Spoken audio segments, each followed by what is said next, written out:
3 ASP, जमीन का सौदा और अब एसआईटी की जांच। कटनी के बहुचर्चित जमीन सौदेबाजी मामले में तत्कालीन सीएसपी नेहा पच्चीसिया की मुश्किलें लगातार बढ़ती जा रही हैं।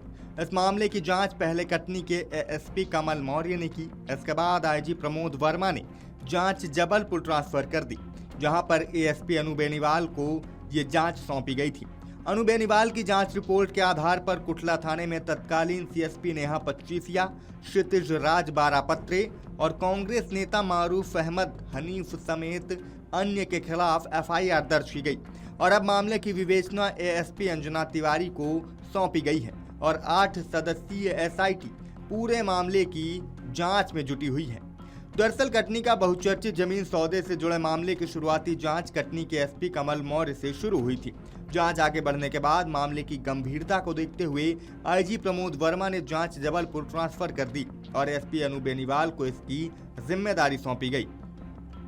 एएसपी अनु बेनीवाल की जांच रिपोर्ट के आधार पर कटनी के कुटला थाने में अपराध क्रमांक 738/26 के तहत तत्कालीन सीएसपी नेहा पच्चीसिया, उनके करीबी क्षितिज राज बारापत्रे और कांग्रेस नेता मारूफ अहमद हनफी समेत अन्य के खिलाफ मामला दर्ज किया गया था। इसमें विवेचना के दौरान सामने आए तथ्यों और बयानों के आधार पर पुलिस ने मामले में भ्रष्टाचार निवारण अधिनियम की धारा 7, 12 और 13 भी बढ़ाई है। इन धाराओं से जुड़ने के बाद जांच का दायरा रिश्वत, भ्रष्टाचार और लोक सेवक द्वारा आपराधिक दुराचार से जुड़े पहलुओं तक पहुंच गया है।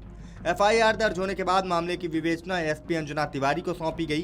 पुलिस के मुताबिक एफआईआर की जानकारी सामने आने के बाद ही नेहा पच्चीसिया समेत तीनों आरोपी भूमिगत हो गए। इसके बाद पूरे मामले की जांच और आरोपियों की गिरफ्तारी के लिए 8 सदस्यीय एसआईटी का गठन किया गया है।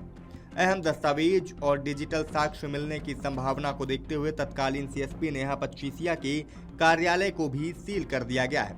अब एसआईटी का फोकस इस बात पर है कि कथित जमीन सौदे में किसकी क्या भूमिका थी, रकम का लेन देन कैसे हुआ और क्या पुलिस के पद का इस्तेमाल किसी पक्ष को लाभ पहुंचाने के लिए किया गया। एसआईटी जमीन के नामांतरण रिकॉर्ड, रजिस्ट्री, भुगतान से जुड़े दस्तावेज, सीसीटीवी फुटेज, इलेक्ट्रॉनिक रिकॉर्ड और आरोपों से जुड़े लोगों के बयानों का भी मिलान कर रही है। वहीं इसी बीच न्यायालय की अनुमति मिलने के बाद हत्या के आरोपी आकाश लोधी और रमेश लोधी के बयान भी दर्ज किए गए हैं और अब इन बयानों का मिलान पहले सामने आए आरोपों और दस्तावेजी साक्ष्यों से किया जाएगा। पुलिस सूत्रों की माने तो सीसीटीवी फुटेज की भी जांच की जा रही है और ये भी एक अहम कड़ी मानी जा रही है, जिसके जरिए संदिग्धों की आवाजाही और मुलाकातों की टाइमलाइन भी तैयार की जा रही है। जी, अपराध क्रमांक 738/26 कुटला थाना क्षेत्र में पंजीबद्ध किया गया था। इसकी विवेचना के लिए माननीय आईजी साहब के द्वारा एडिशनल एसपी रैंक की एक अधिकारी जिनका नाम अंजना तिवारी है, उन्हें निर्देशित किया गया है। जिसके पश्चात में एक एसआईटी का गठन किया गया है, जिसके मेंबर्स के द्वारा इस प्रकरण की विवेचना को आगे किया जा रहा है। विवेचना के क्रम में जितनी भी वैधानिक कार्रवाइयाँ हैं उसको लगातार एसआईटी टीम के द्वारा किया जा रहा है और आगे विवेचना जारी है। सर, इस पर कुछ धाराएं बढ़ाई गई?